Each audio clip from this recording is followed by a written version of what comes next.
What does it really take to be a successful entrepreneur? Is it money? Is it talent? Well, after a whole life of working for myself, I started part-time at 15, then full-time at 18, and I'm about to turn 55, so that's a lot of years of working for myself. I'm going to tell you what has helped me stay the course, and it doesn't necessarily apply to everybody. You might have your own secrets, so please share them in the comments. The first thing is that for me, it helped to really hate, and I mean viscerally hate, the idea of having a job. The idea of going into an office every day, of having to ask permission to be on vacation, to ask permission to go to the doctor, to have to accrue vacation time, that just, for me, it didn't make sense.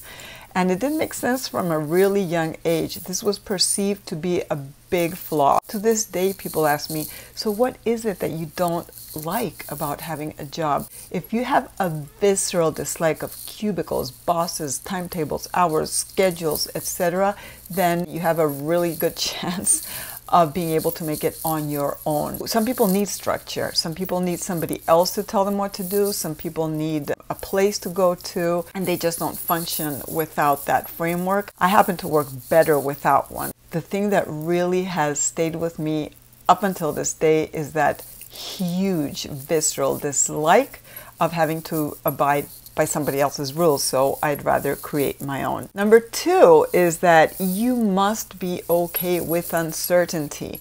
A lot of people like the idea of being an entrepreneur, of working for yourself, and then they're shocked when they realize, oh, well, a client didn't pay me on time. I had a great month last month, and this one isn't so cool. How do you deal with not knowing what your income is going to look like next month or next year? If you're not okay with that, then you will not be a happy camper being an entrepreneur.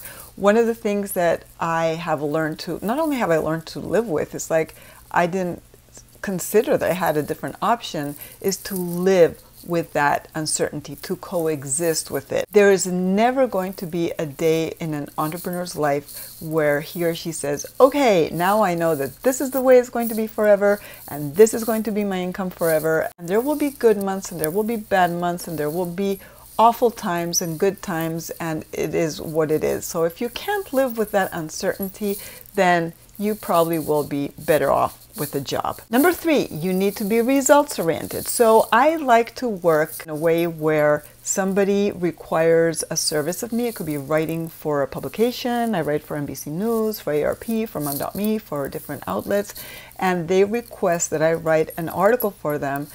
I research it, I do the interview, I write it up, I edit it, I turn it in, and I invoice.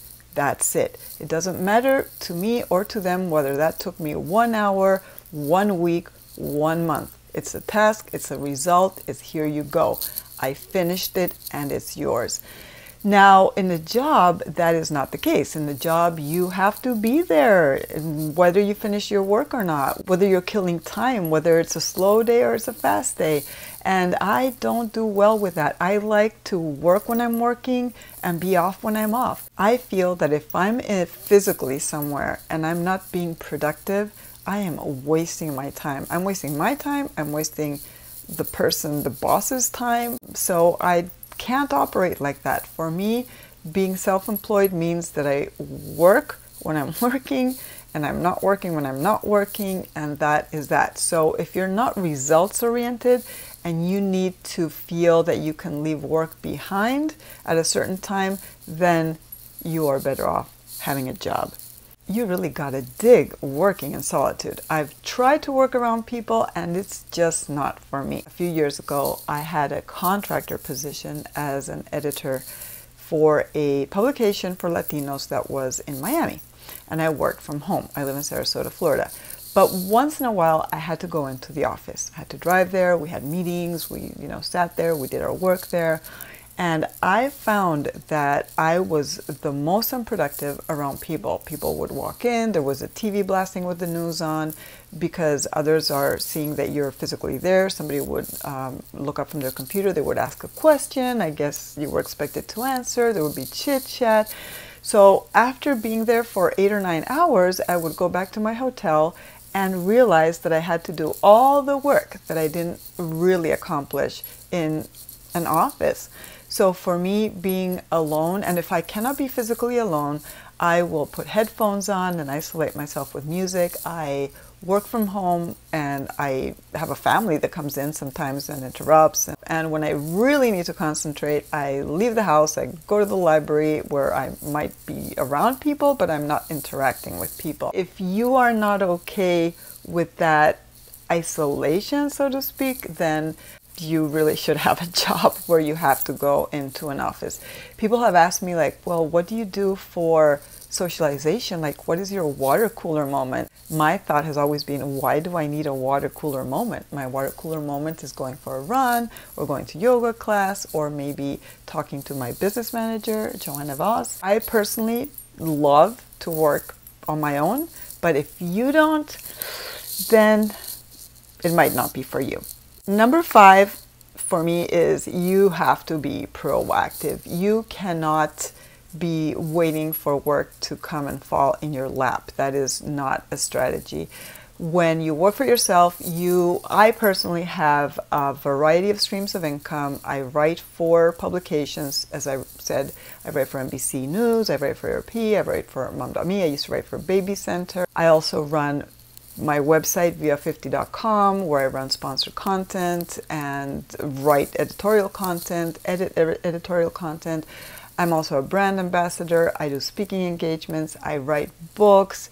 I consult for social media. So there are a number of things that I do. And so when one of them isn't, maybe that leg of my business isn't doing so well, then I can lean on the others.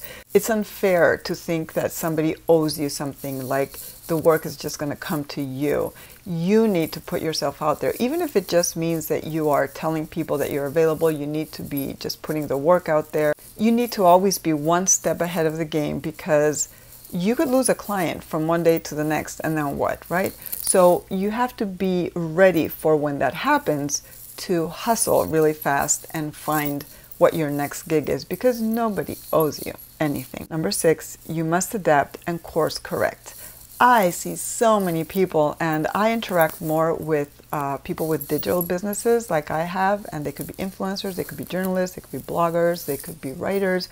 It's applicable to any kind of business, is course correcting and adapting. You adapt to a changing market. When people are complaining about the change in the Facebook algorithm, I'm already figuring out what I have to do to get, maybe if page views is my thing, how to obtain that from a different source. Maybe it's Pinterest, so I hired somebody to work my Pinterest account and things like that. So be proactive, course correct. Don't be sitting around complaining about, oh, the changing market, because that is the only thing that is absolutely certain, is change. So don't think that because you started out being a certain kind of business, doing a certain kind of thing, that cannot change over time. When I first started Viva50.com, I was really focused on written content. And look where I'm at now. I'm doing videos because I realized that a lot of people that wanted to follow me were on YouTube, were wanting video instead of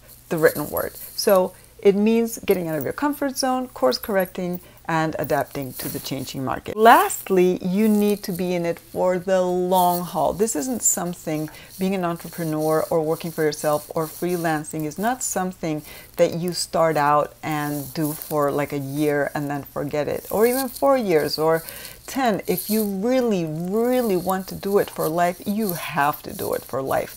And you have to do it when the going gets tough, and when it's easy, and when people are giving you their feedback, and when people are not saying anything. When it feels like nobody is watching, you keep showing up, you keep doing your videos, you keep writing your blog posts, you keep on doing your book proposals, because that is the only way that you're going to make it in the end. I promise you that I don't get gigs and I don't make a full-time living with my words, whether they be written or on video, on photo captions. I don't do that because I'm the best writer.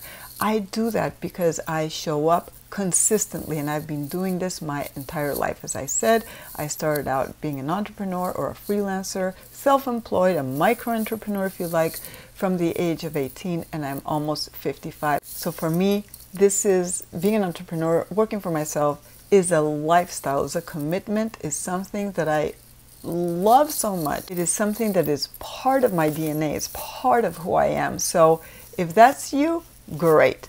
If it isn't, then there's nothing wrong with having a 9-to-5 job if that's what you want. But I think it's really, really important to understand what it really takes to work for yourself.